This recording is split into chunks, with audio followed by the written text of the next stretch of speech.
Welcome to the KD creative point. Like करें, subscribe करें, notification bell पे select कर ऑल पे सेलेक्ट करें ताकि लेटेस्ट अपडेट आप तक पहुंच सके और दोस्तों के साथ शेयर करना ना भूलें। केडी क्रिएटिव पॉइंट कुछ ऐसे क्वेश्चन आपके लिए लेके आया है जो अक्सर आपको एग्जाम में देखने के लिए मिलता होगा। बीपीएससी, बिहार एसआई और जो भी एग्ज़ाम बिहार से जुड़ा हुआ होने वाली है उस सभी एग्ज़ाम में आपको इस तरह का क्वेश्चन देखने के लिए मिलता होगा। आपके एग्ज़ाम के दृष्टिकोण से जिस तरह से का क्वेश्चन आपके एग्ज़ाम में पूछा जाता है वैसे ही क्वेश्चन आपको केडी क्रिएटिव पॉइंट प्रोवाइड करता है। चलिए सवाल की ओर चलते हैं।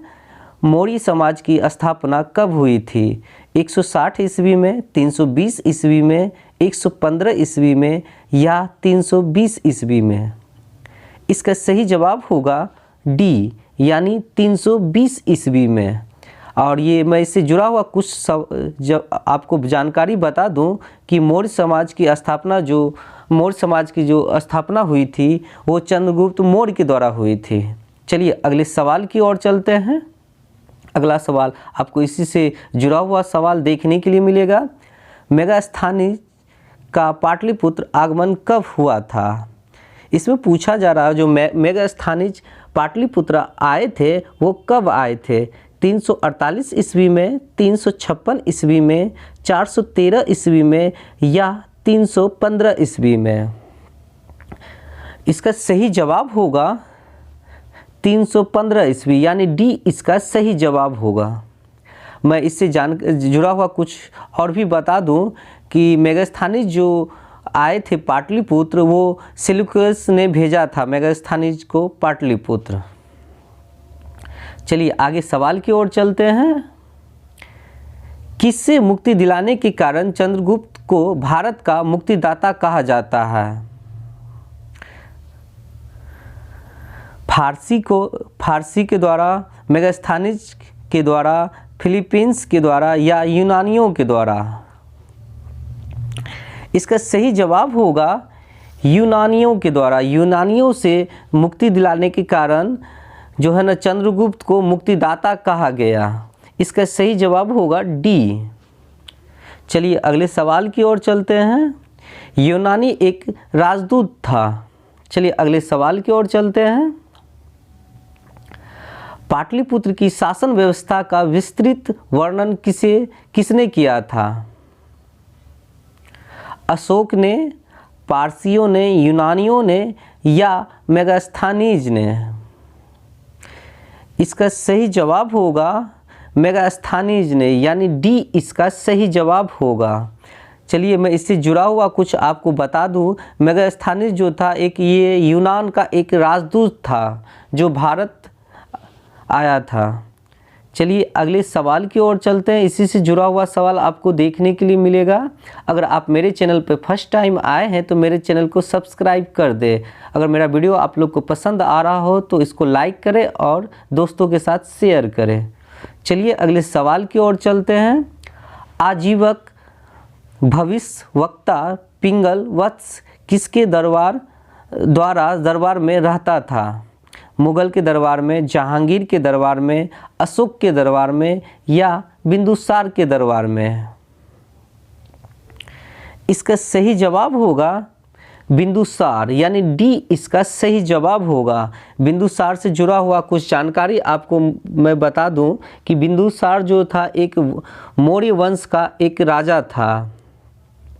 बिंदुसार जो था वो अशोक का पिता भी था। हो सकता है कि आपको एग्जाम में पूछ दे कि अशोक के पिता कौन थे तो आप बेहिचक बता सकते हैं कि बिंदुसार से जुड़ा हुआ बहुत सारे ऐसे क्वेश्चन आपको देखने के लिए मिल जाता होगा एग्जाम में। इसलिए इससे जुड़ा हुआ जो भी क्वेश्चन आपको मिलता हो कहीं नोट से या वीडियो के माध्यम से तो आप उसको नोटबुक में लिख लें। चलिए अगले सवाल की ओर चलते हैं। तृतीय बौद्ध संगीति का आयोजन किसके शासनकाल में हुआ था? जहांगीर के शासनकाल में, मुल्ला बहानी के शासनकाल में, बिंदुसार के शासनकाल में या अशोक के शासनकाल में? इसका सही जवाब होगा अशोक के शासनकाल में। अशोक से जुड़ा हुआ बहुत सारा सवाल मैं आपको बताऊंगा कि अशोक के बारे में। अशोक जो था एक बहुत ही बौद्ध धर्म अपनाया था और बहुत ही ये एक कुशल शासक था और बहुत सारे जगह ये अपना स्तंभ भी बनवाया अशोक ने। चलिए अशोक, अब मैं आपको बता ही चुका हूँ कि अशोक का पिता का जो नाम था वो था बिंदुसार। चलिए आगे सवाल की ओर चलते हैं। तृतीय बौद्ध संगीति की अध्यक्षता किसने की थी? बिंदुसार ने, चंद्रगुप्त द्वितीय ने, अशोक ने या मोंगली-पुत्र तीस ने? इसका सही जवाब होगा मोंगली-पुत्र तीस, जिसमें आपको मैं ज़रूरी है कि इससे सवाल आपको कुछ इससे जुड़ा हुआ सवाल आपके एग्ज़ाम में आ सकता है, उसमें मैं आपको बता रहा हूँ उसके बारे में। और जो लगता है कि सिंपल सा सवाल है मैं उसको सिर्फ बता के आगे बढ़ रहा हूँ, जिससे मैं आपका ज़्यादा समय नहीं ले सकूँ। चलिए अगले सवाल की ओर चलते हैं। अक्सर एग्ज़ाम में कन्फ्यूजन क्रिएट होता है। वो कन्फ्यूजन इसलिए क्रिएट होता है क्योंकि अक्सर आप लोग पढ़ाई करते करते बीच में क्या होता है कि आप लोग गैप कर बैठते हैं, 10 दिन पढ़ाई छोड़ देते हैं या 5 दिन पढ़ाई छोड़ देते हैं। तो होता है क्या, जो आप पढ़े होते हैं वो आपके माइंड से निकल जाता है। इस वजह से वो कन्फ्यूजन क्रिएट होने लगता है कि इसका जवाब क्या होगा, ए होगा या बी होगा। उसी तरह का क्वेश्चन आपको केडी क्रिएटिव पॉइंट प्रोवाइड करता है, जिससे आपको इस एग्ज़ाम में कोई सवाल का कन्फ्यूजन ना हो, आप आराम से अपना एग्ज़ाम दे सकें और अपना रिजल्ट बना सकें। चलिए आगे सवाल की ओर चलते हैं। तृतीय बौद्ध संगीति का आयोजन कहाँ हुआ था? गया में, नालंदा में, औरंगाबाद में या पाटलिपुत्र में? इसका सही जवाब होगा डी, यानी पाटलिपुत्र। इसका सही जवाब होगा। पाटलिपुत्र की जो स्थापना किया गया था वो उदयन के द्वारा किया गया था। उदयन जो था वो अजातशत्रु के उत्तराधिकारी था। आपको ये भी पूछा जा सकता है आपके एग्जाम में कि पाटलिपुत्र की स्थापना किसने किया था, तो आप उसका जवाब बता सकते हैं उदयन। चलिए आगे सवाल की ओर चलते हैं। क्या होता है कि आप एग्ज़ाम में बिहार के किसी भी एग्ज़ाम के बिहार में जितने भी एग्ज़ाम होती है स्टेट की एग्ज़ाम, उसमें बहुत सारा क्वेश्चन आपको बिहार से भी जुड़ा हुआ क्वेश्चन आपको देखने के लिए एग्ज़ाम में मिल जाता होगा। इसलिए जिस टाइप का क्वेश्चन आपके एग्ज़ाम में पूछा जाता है वैसे ही क्वेश्चन आपको केडी क्रिएटिव पॉइंट प्रोवाइड कर रहा है, ताकि आप अच्छा से अच्छा स्कोर अपने एग्ज़ाम में कर सके। चलिए चलते हैं सवाल की ओर।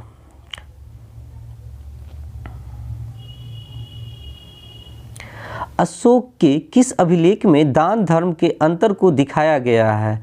5वीं शिलालेख में, 7वां शिलालेख में, 8वां शिलालेख में या 9वां शिलालेख में? इसका सही जवाब होगा डी, 9वां शिलालेख में। चलिए आगे सवाल की ओर चलते हैं।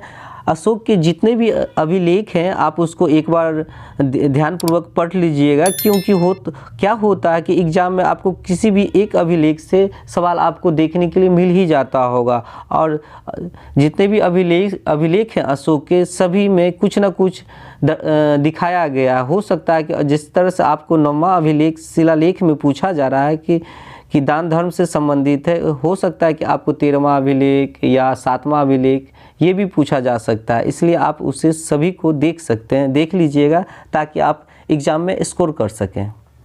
चलिए आगे सवाल की ओर चलते हैं। मौर्य समाज के लिए किस पतन का कारण था? इसमें पूछा जा रहा है मौर्य समाज का जो पतन हुआ था उसका क्या कारण था। उसका मुख्य कारण पूछा जा रहा है। राष्ट्रवाद संकट था या कृषि संकट था या व्यापारिक संकट था या आर्थिक संकट था? इसका सही जवाब होगा डी, यानी आर्थिक संकट के कारण मौर्य समाज का पतन हुआ था। आपको मैं बता ही चुका हूँ कि मौर्य साम्राज्य की जो स्थापना किसने किया था? चंद्रगुप्त मौर्य ने। चलिए आगे सवाल की ओर चलते हैं। पटना युवक संघ की स्थापना कब हुई थी? 1960 ईस्वी में, 1940 ईस्वी में या 1938 ईस्वी में या 1927 ईस्वी में? इसका सही जवाब होगा 1927 ईस्वी में, यानी इसका जवाब होगा डी। चलिए अगले सवाल की ओर चलते हैं। अगर जिसमें होता है कि मुझे इसमें बताना है जो जिससे आपको एग्ज़ाम में जुड़ा हुआ कुछ सवाल देखने के लिए मिल जाए, उसमें मैं बताता हूं, और जिसमें लगता है कि नहीं इसका सिंपल बता के आगे निकल जाना है, उसमें मैं आगे निकल रहा हूं। चलिए चलते हैं अगले सवाल की ओर। पटना युवक संघ के प्रथम अध्यक्ष कौन थे? कृष्ण वल्लभ सहाय, कृष्ण सिंह गोखले, कृष्ण वल्लभ, राजा राम मोहन राय। इसका सही जवाब होगा कृष्ण वल्लभ सहाय, यानी इसका ए सही जवाब होगा, यानी 12 का ए जवाब होगा। चलिए आगे सवाल की ओर चलते हैं। तरुण भारत संघ किस जिला से संबंधित है? कटिहार से, किशनगंज से, अररिया से या मुजफ्फरपुर से? इसका सही जवाब होगा मुजफ्फरपुर से, यानी डी इसका सही जवाब होगा। मैं मुजफ्फरपुर से संबंधित कुछ जानकारी आपको बता दूं कि मुजफ्फरपुर की जो स्थापना किया गया था वो 18वीं शताब्दी में अस्तित्व में मुजफ्फरपुर आया था। इसकी जो स्थापना किया गया था ये मुजफ्फर खान नाम का एक व्यक्ति के द्वारा मुजफ्फरपुर का स्थापना किया गया था। चलिए आगे सवाल की ओर चलते हैं। शुंग वंश का शासनकाल कब से कब तक रहा? आपसे ये भी एग्जाम में पूछा जा सकता है। आपको मैं जो पढ़ा रहा हूँ वो बीपीएससी से क्वेश्चन जुड़ा हुआ है, और बीपीएससी में आपको इस तरह का क्वेश्चन देखने के लिए हूबहू मिलता होगा, और लॉन्ग टाइप का क्वेश्चन आपको बीपीएससी में पूछा जाता है, और बिहार में जो दरोगा का एग्ज़ाम होता है उसमें भी इस तरह का क्वेश्चन आपको देखने के लिए मिल जाता है, क्योंकि बिहार दरोगा एग्ज़ाम के मेंस पेपर में इस तरह का क्वेश्चन पूछा गया था। इसीलिए मैं आपको इस तरह का क्वेश्चन लेके आया हूँ, जिससे कि आपको अगर आगे एग्ज़ाम में आए तो अपना जवाब आप आसानी पूर्वक दे सकें और अपना रिजल्ट बना पाए। चलिए देखते हैं कब हुआ था। 190 ईस्वी पूर्व से 75 ईसा पूर्व तक, 125 ईसा पूर्व से 26 ईसा पूर्व तक, 138 ईसा पूर्व से 48 ईसा पूर्व तक, 185 ईसा पूर्व से 75 ईसा पूर्व तक। इसका सही जवाब होगा 185, यानी डी इसका सही जवाब होगा। डी आपका सही जवाब होगा इसलिए क्योंकि इसमें 185 ईसा पूर्व से 75 ईसा पूर्व तक शुंग वंश का शासनकाल रहा।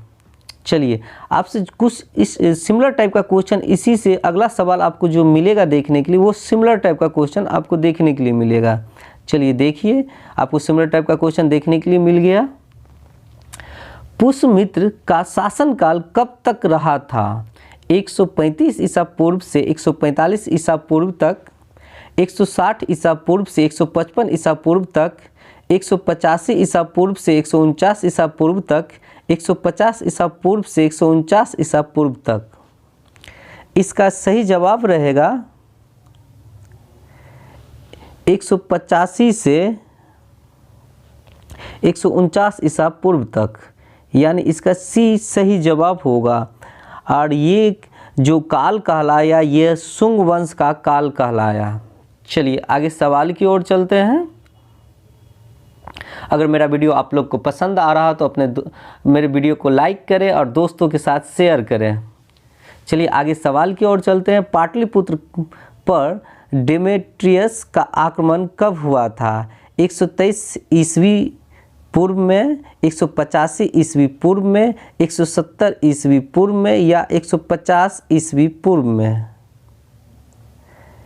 ये जो हुआ था 185 ईसा पूर्व में। इसका बी सही जवाब होगा। चलिए आगे सवाल की ओर चलते हैं। अखिल भारतीय मुस्लिम लीग का 26वां अधिवेशन कब हुआ था? 22 जुलाई 1938 ईस्वी में, 26 नवंबर 1945 ईस्वी में, 24 अक्टूबर 1938 ईस्वी में या 26 दिसंबर 1938 ईस्वी में? इसका सही जवाब होगा 26 दिसंबर 1938 ईस्वी में। इसका डी सही जवाब होगा। चलिए आगे सवाल की ओर चलते हैं। अगला सवाल आपको इसी से बिहार से ही संबंधित क्वेश्चन देखने के लिए मिलेगा। अखिल भारतीय मुस्लिम लीग की अध्यक्षता किसने की थी? क्या होता है कि कभी कभी अध्यक्ष के बारे में भी पूछ लिया जाता है कि इसकी अध्यक्षता किसने की थी। मैं आपको पढ़ा रहा हूँ तो आप जितने भी बुद्ध से जुड़ा हुआ या अशोक से जुड़ा हुआ या जैन धर्म से जुड़ा हुआ जितने भी क्या कहता है उपदेश दिया गया है उसके अध्यक्ष पढ़ लीजिएगा, अशोक से संबंधित और बुद्ध से संबंधित, क्योंकि बुद्ध जितने भी उपदेश दिए उसमें उसकी अध्यक्षता किसने की और ये कहाँ पे आयोजन हुआ, ये सब क्वेश्चन आपके बीपीएससी एग्ज़ाम में देखने के लिए मिलता है। इसलिए मैं आपको अपने केडी क्रिएटिव पॉइंट के वीडियो के माध्यम से आपको मैं बता रहा हूँ कि ये सब एक बार देख लीजिएगा और ये क्वेश्चन आपकी आने की संभावना है। चलिए आगे सवाल की ओर चलते हैं। अखिल भारतीय मुस्लिम लीग की अध्यक्षता किसने की थी? वासुदेव ने, सुजाउद्दीन ने, कृष्ण वल्लभ राय ने या अली जिन्ना ने? इसका सही जवाब होगा अली जिन्ना ने। अली जिन्ना को के बारे में मैं बता दूं कि अली जिन्ना को कायदे आज़म के नाम से भी जाना गया। चलिए आगे सवाल की ओर चलते हैं। बिहार में निर्वाचित लोकप्रिय सरकार सर्वप्रथम कब बनी थी? 1925 ईस्वी में, 1935 ईस्वी में, 1921 ईस्वी में या 1936 ईस्वी में? इसका सही जवाब होगा 1936 ईस्वी में, यानी डी इसका सही जवाब होगा। चलिए आगे सवाल की ओर चलते हैं।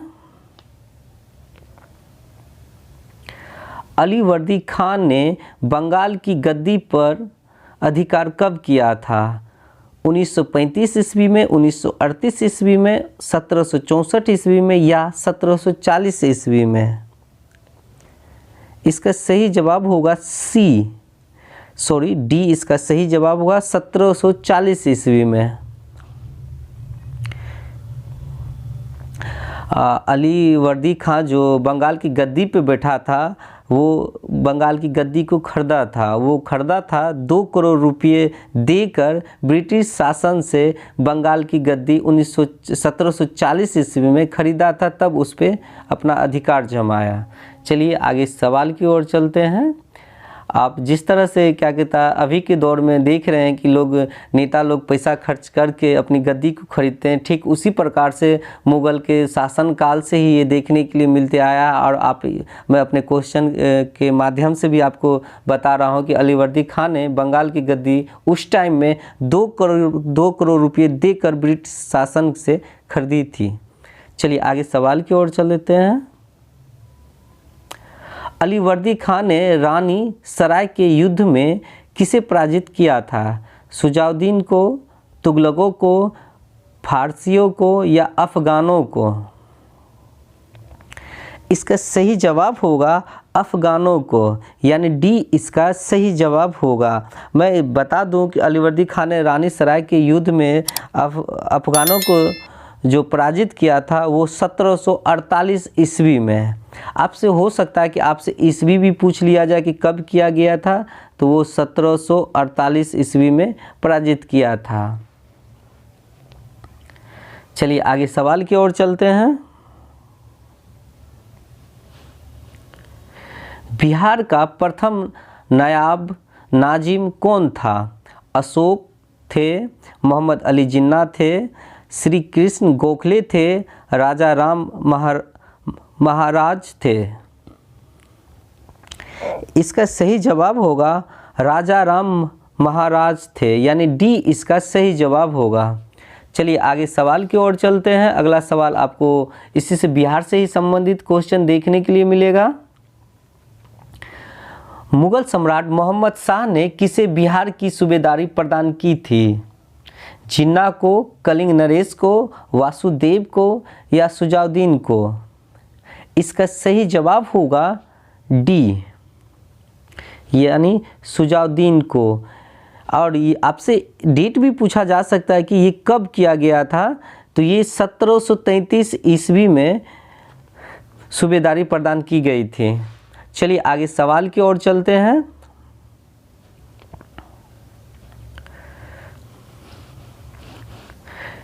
कन्नव वंश के संस्थापक कौन थे? कृष्ण गोखले, कृष्ण वल्लभ सहाय, अली जिन्ना या वासुदेव? इसका सही जवाब होगा वासुदेव।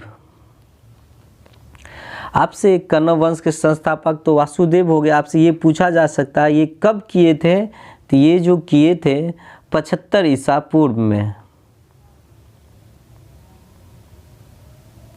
75 ईसा पूर्व में ये किए थे। और ये जो वासुदेव कन्नव वंश की स्थापना किए थे, देवभूति की हत्या के बाद अब कन्नव वंश की स्थापना हुई थी। चलिए आगे सवाल की ओर चलते हैं। कन्नव वंश का सत्ता समाप्त किसने किया था? अफगानों ने, जिन्ना ने, मोहम्मद शमी ने या सातवाहनों ने? इसका सही जवाब होगा सातवाहनों ने। सातवाहनों से मैं संबंधित कुछ जानकारी आपको बता दूंगी। सातवाहनों की स्थापना जो किया गया था वंश का, वो सिमुक के द्वारा किया गया था। चलिए आगे सवाल की ओर चलते हैं। पाटलिपुत्र पर कुछ समय के लिए कन्नव वंश समाप्त होने के बाद सत्ता संभाला था। किसने संभाला था सत्ता? गुलाम वंश ने, लोदी वंश ने, तुगलक वंश ने या मित्र वंश ने? इसका सही जवाब होगा डी, यानी मित्र वंश ने। चलिए अगर आगे सवाल की ओर चलते हैं। शुंग कला के उत्कृष्ट नमूने बिहार के किस स्थान से प्राप्त किया गया है? कटिहार से, किशनगंज से, पाटलिपुत्र से या बोध गया से? इसका सही जवाब होगा डी, यानी बोध गया से। बोध गया से बहुत सारे क्वेश्चन बनते हैं जो आपको एक ना एक क्वेश्चन आपको एग्जाम में देखने के लिए मिलता हो गया। बोध गया, बुद्ध जो ज्ञान प्राप्त किए थे वो बोध गया में ही प्राप्त किए थे। बोध गया जो प्रसिद्ध है, बौद्ध धर्म के महान केंद्र के रूप में बोध गया को जाना जाता है। बोध गया में बहुत सारे ऐसे धर्म स्थल हैं बुद्ध से संबंधित जो एक दार्शनिक स्थल कहलाया। चलिए आगे सवाल की ओर चलते हैं। शुंग वंश की राजधानी कौन सी थी? किशनगंज, जहानाबाद, गया या पाटलिपुत्र? इसका सही जवाब होगा डी, पाटलिपुत्र। पाटलिपुत्र से मैं जानकारी आपको बता ही चुका हूँ पाटलिपुत्र के बारे में कुछ, कि इसकी स्थापना जो किया गया था वो उदयन के द्वारा किया गया था। और ये शुंग वंश ने अपनी राजधानी जो बनाई थी वो राजगीर से स्थानांतरित करके वो पाटलिपुत्र बनाई थी। पहले बिहार की राजधानी राजगीर कहलाती थी, लेकिन उसको उदयन के द्वारा वहाँ से बदलकर पाटलिपुत्र किया गया। चलिए आगे सवाल की ओर चलते हैं। कन्नव वंश की राजधानी थी, वो कौन सी राजधानी थी? गया, पाटलिपुत्र, अंग या औरंगाबाद? इसका सही जवाब होगा पाटलिपुत्र।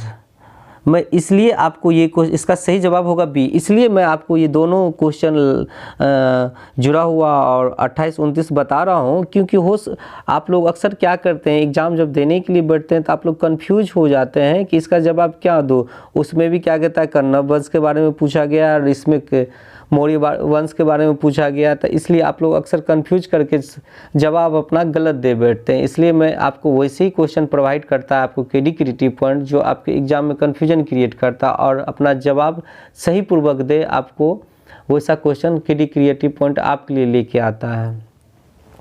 चलिए आगे सवाल की ओर चलते हैं। खारवेल ने कहाँ से कीमती उपहार प्राप्त किया था? गया से, पाटलिपुत्र से, मगध से या अंग एवं मगध से? इसका सही जवाब होगा अंग एवं मगध से। डी इसका सही जवाब होगा।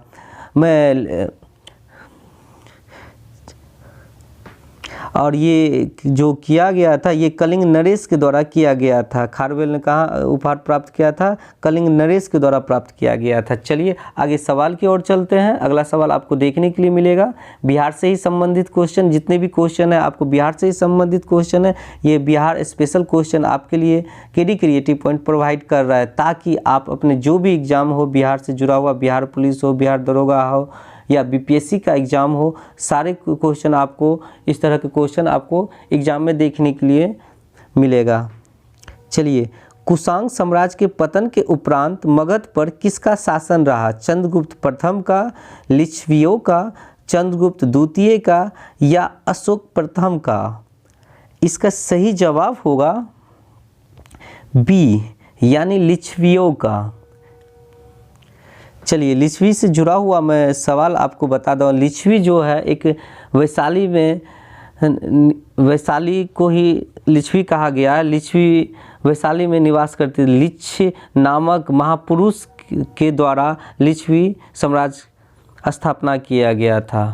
लिच्छ नामक महापुरुष जो थे एक उच्च कोटि के वंशज थे, जिसने लिच्छवी की स्थापना की। चलिए आगे सवाल की ओर चलते हैं। चंद्रगुप्त प्रथम का राज अभिषेक कब हुआ था? कहाँ हुआ था? औरंगाबाद में, जहानाबाद में, गया में या पाटलिपुत्र में? इसका सही जवाब होगा डी, यानी पाटलिपुत्र में। आपसे ये भी पूछा जा सकता है कि चंद्रगुप्त प्रथम का राज अभिषेक कब किया गया था? अगर आपसे पूछा जाए तो इसका जवाब होगा 320 ईस्वी में किया गया था, क्योंकि अक्सर एग्जाम में आपसे ईस्वी भी पूछ लिया जाता है, इसलिए मैं आपको ईस्वी भी बता रहा हूँ। अगर आप मेरा वीडियो देख रहे हैं तो कॉपी कलम लेके बैठे, क्योंकि मैं आपको इम्पोर्टेंट फैक्ट जो बता रहा हूँ वो आप उसको राइट डाउन कर ले, ताकि आपको एक्स्ट्रा फैक्ट भी याद हो जाए और आपको जो क्वेश्चन मैं बता रहा हूँ वो भी याद हो जाए, और आप अपना एग्ज़ाम बहुत ही बेहतर दे पाएँ और अपना स्कोर कर पाएँ। चलिए आगे सवाल की ओर चलते हैं। बिहार में गुप्त शक्ति के संगठन का श्रेय किसे जाता है? चंद्रगुप्त द्वितीय को, चंद्रगुप्त प्रथम को, जहांगीर को या अकबर को? इसका सही जवाब होगा चंद्रगुप्त द्वितीय को। चंद्रगुप्त से जुड़ा हुआ मैं द्वितीय से कुछ जानकारी आपको बता दूं कि चंद्रगुप्त द्वितीय को विक्रमादित्य की उपाधि दिया गया था। शकों पर जो विजय प्राप्त किए थे चंद्रगुप्त द्वितीय, उसके उपलक्ष्य में चंद्रगुप्त द्वितीय को विक्रमादित्य की उपाधि दिया गया था। अगर आपसे पूछा जाए कि चंद्रगुप्त द्वितीय का शासनकाल कब था, तो इसका शासनकाल जो था वो 380 से 412 ईस्वी तक था। ये जो चंद्रगुप्त द्वितीय था ये गुप्त वंश का राजा था। उसे चंद्रगुप्त द्वितीय को और एक नाम से भी पुकारा गया, वो था सकरी भी कहलाता था चंद्रगुप्त द्वितीय। अगर मेरा वीडियो आप लोग को पसंद आया है तो दोस्तों के साथ शेयर करें और लाइक करें। वीडियो को देखने के लिए धन्यवाद।